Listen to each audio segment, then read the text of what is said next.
So for today's deep dive, we're looking at a moment in World War II that well, it wasn't a pivotal battle that changed the outcome of the war. No, not at all. This is something much smaller, much more specific, but I think in a lot of ways much more horrifying. We're talking about March 1945. The war in Europe is, for all intents and purposes, over. It is. Yeah. And we're focusing on this one German city, Aschaffenburg.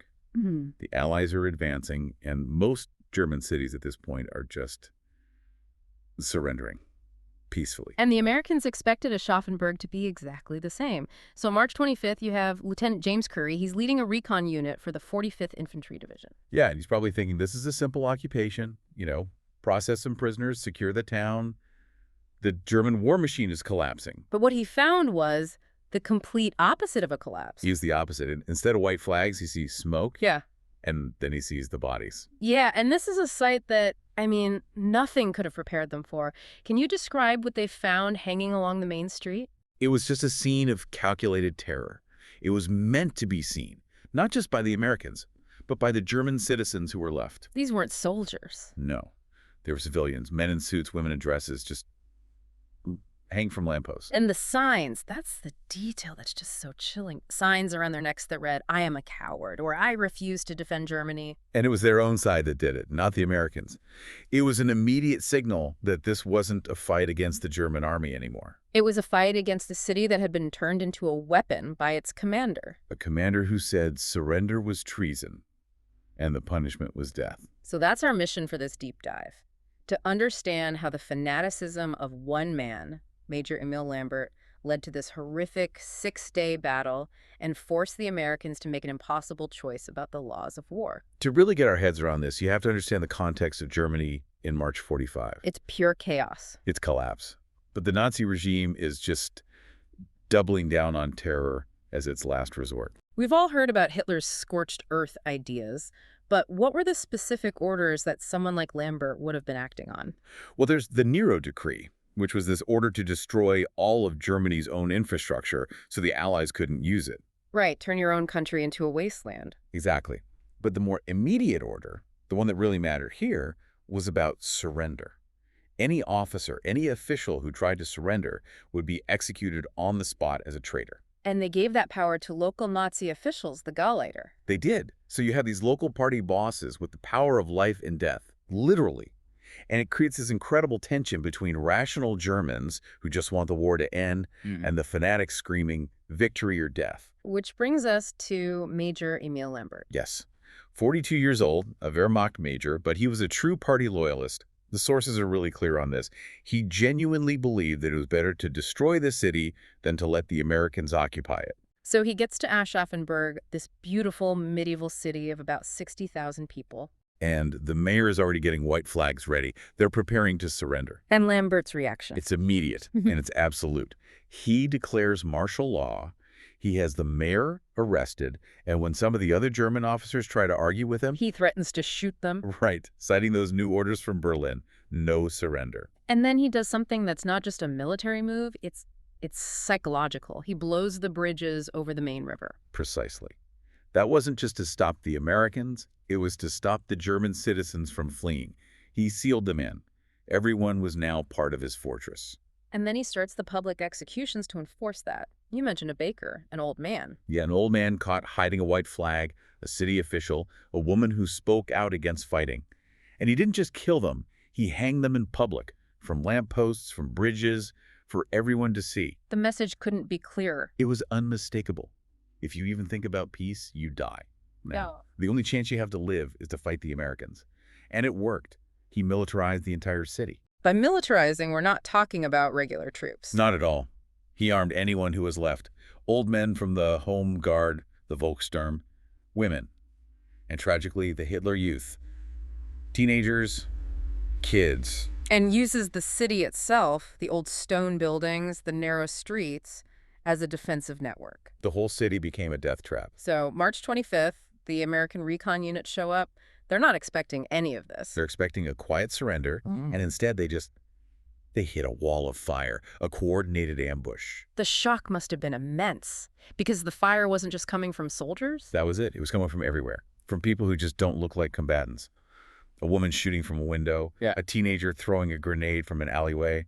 So how do you even respond to that? All the rules of engagement, everything you've been trained for, it just dissolves. It devolves instantly. Mm-hmm. American casualties just start piling up.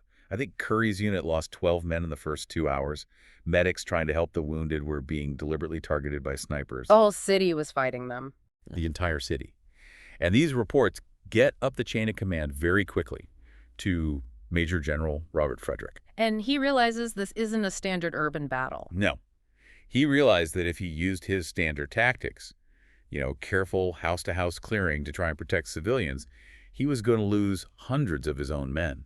The cost would be catastrophic. And that's when he makes this absolutely radical decision. He does. He basically says, we are not going to capture Aschaffenburg. We are going to destroy it. Which is a huge break from American doctrine at the time. A massive break.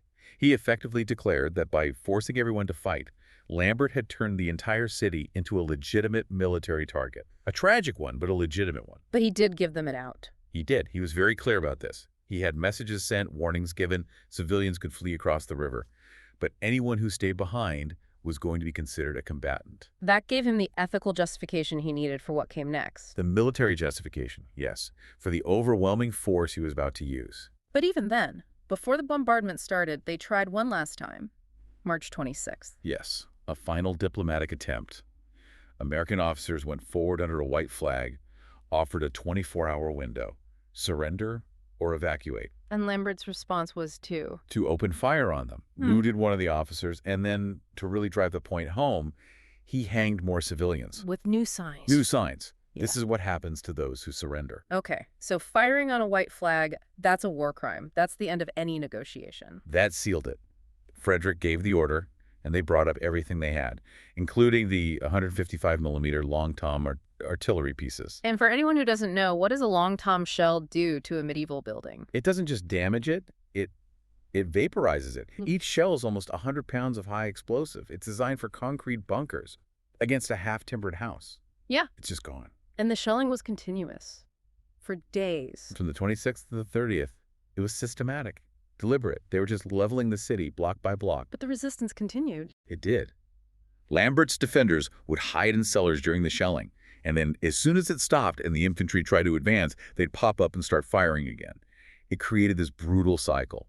Shelling, advance, resistance, withdraw, more shelling. And when the infantry did move in, they were using the harshest tactics. The absolute most brutal urban warfare tactics. Tanks blowing holes in walls, combat engineers with flamethrowers clearing cellars, demolition charges. And that's where the psychological toll really hit the Americans. Yes, because you'd clear a sniper's nest and find a 14-year-old boy in a Hitler Youth uniform.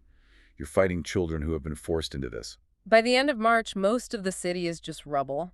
But Lambert isn't done. No, he retreats into his final stronghold, the Schloss Johannesburg, the city's castle. Which is a Renaissance fortress, massive walls. 15-foot thick walls. Mhm. The artillery could chip away at it, but it couldn't breach it. It was the perfect last stand. But his authority started to crumble before the castle walls did.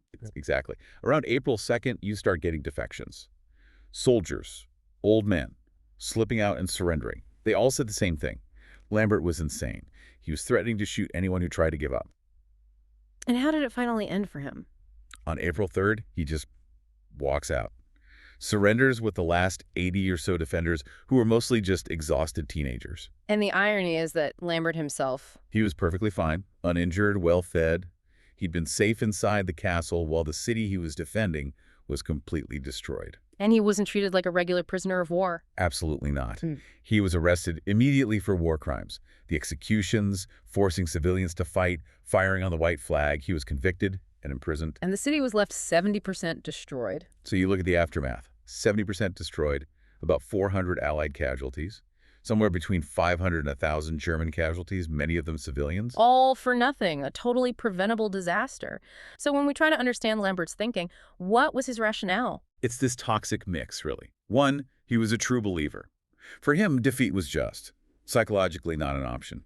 Two, he was following Hitler's orders to the letter. Surrender was treason. And three, his own personality was clearly one that valued this idea of ideological purity over actual human life. But the real legacy of this battle, the reason we're talking about it, is what it teaches us about the laws of war. Exactly. International law is built to protect civilians. But Lambert deliberately erased the line between civilian and combatant. He made everyone a target. Which puts the attacking force in an impossible position. How do you tell the difference when a teenager could be a sniper? When anyone could be armed? You can't. Lambert weaponized his own people. And the American command was faced with this awful choice. Either we take catastrophic casualties trying to sort it out house by house, or we use overwhelming force to end it quickly and save our soldiers. And they chose the latter. The argument being that once a commander forces his own population to fight, he forfeits their protected status. It was a militarily rational decision. It saved American lives. But ethically, it's incredibly complex. And it came at the cost of a beautiful, historic city. The people of Aschaffenburg today are very clear. This was Lambert's fault, a fanatic who sacrificed his own city. The deep dive into Aschaffenburg really shows that when fanaticism is in charge, the results are always catastrophic. The city wasn't destroyed by the war, really. It was destroyed by the decisions of its own commander. That's the lesson. It's a terrifying example of how quickly the rules that are meant to protect life and history can just dissolve when a leader decides to use their own people as human shields for a dead ideology. Which leaves us with a final thought for you to think about. The moment Major Lambert decided to execute his own citizens for wanting peace, he essentially sealed his city's fate. So what responsibility does an army have to protect civilians who are being forced to fight them by their own government? That question about coercion versus combatant status is still one of the most difficult challenges in modern warfare, long after the rubble in Aschaffenburg was cleared away.